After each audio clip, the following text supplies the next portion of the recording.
नाजरीन आदाब, ईटीवी भारत उर्दू में आपका इस्तकबाल है। सन 2020 ने जहां बेशुमार रंजो गम दिए, वहीं दहली फसाद की शक्ल में मुल्क की सेकुलर रिवायात को भी एक गहरा जख्म दिया। 2020 की इंतहाई तकलीफदेह यादों में शामिल दहली फसादात पर पेश है खास रिपोर्ट।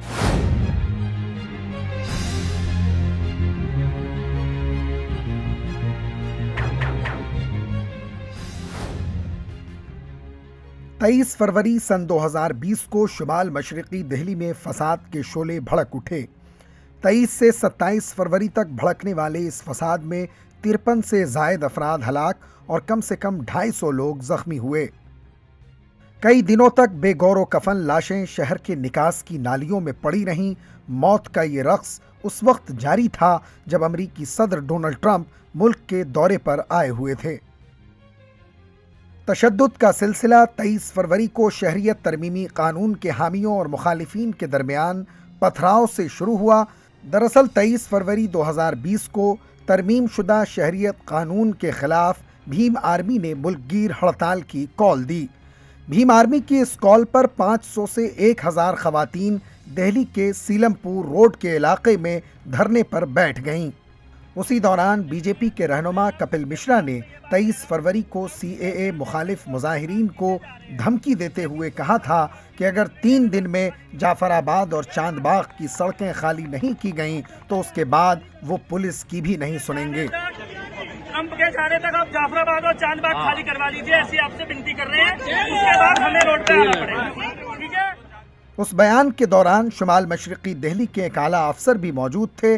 उस तकरीर के बाद 24 फरवरी को सीएए मुखालिफ मुजाहिरीन और हामियों के दरमियान पथराव और मुख्तलिफ मकामात पर आगजनी का सिलसिला शुरू हुआ, जिसके बाद खूरेजी और कत्ल गारत गिरी का सिलसिला शुरू हो गया।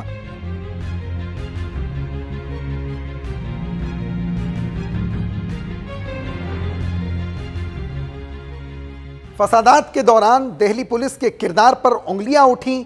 पुलिस पर जानिबदारी का इल्ज़ाम लगा, कहीं उन्हें खामोश तमाशबीन की हैसियत से भी देखा गया।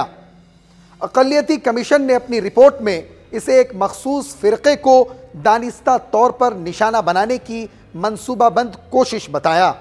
अक़लियती कमीशन की रिपोर्ट के दिबाचे में लिखा है कि यह तशद्दुद सीएए की मुखालिफत करने वालों को बाकायदा मंसूबाबंदी के साथ सबक सिखाने के लिए किए गए थे।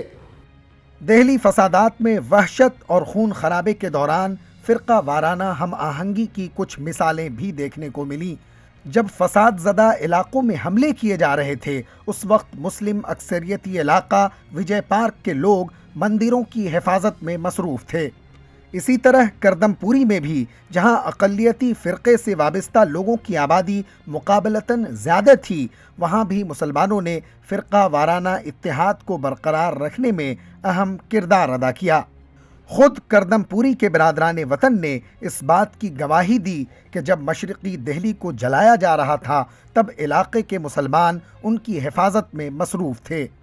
दिल्ली फसादात पर मुख्तलिफ कौमी और बैनुल अक़वामी इदारों और तंजीमों ने मरकज़ी और दिल्ली सरकार समेत दिल्ली पुलिस पर शदीद तनकीद की। इस दिल्ली में फसाद हुआ, उससे उनको मौका मिल गया तशद्दुद करने का। सरकार ने जिस तरीके से तशद्दुद को बढ़ावा दिया वहाँ पर और तशद्दुद करवाया और उस तशद्दुद को ज़रिया बनाया एंटी-सीए एनपीआर एक्टिविस्ट को निशाना बनाने का, तो मैं समझता हूँ वो वक्ती बात थी। एमनेस्टी इंटरनेशनल ने 28 अगस्त को जारी अपनी फैक्ट फाइंडिंग रिपोर्ट में कई सियासी रहनुमाओं और दिल्ली पुलिस पर संगीन सवालात उठाए। उस रिपोर्ट में पुलिस के किरदार की जांच का मुतालबा भी किया गया।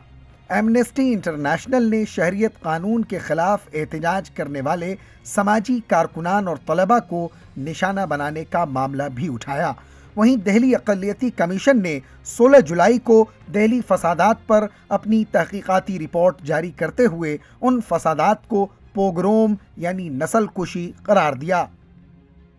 हमने जो है एसएचओ से मिलने की कोशिश की कि भाई देखें क्या हालात हैं, किस तरह उनको रखा जा रहा है, बच्चों को क्या उनको भी इल्ज़ामात हैं, लेकिन हमको वहाँ उन्होंने अंदर जाने की इजाज़त नहीं दिया। फिर हमने कहा कि कोई बात नहीं, हम जो है कालका जी जाते हैं।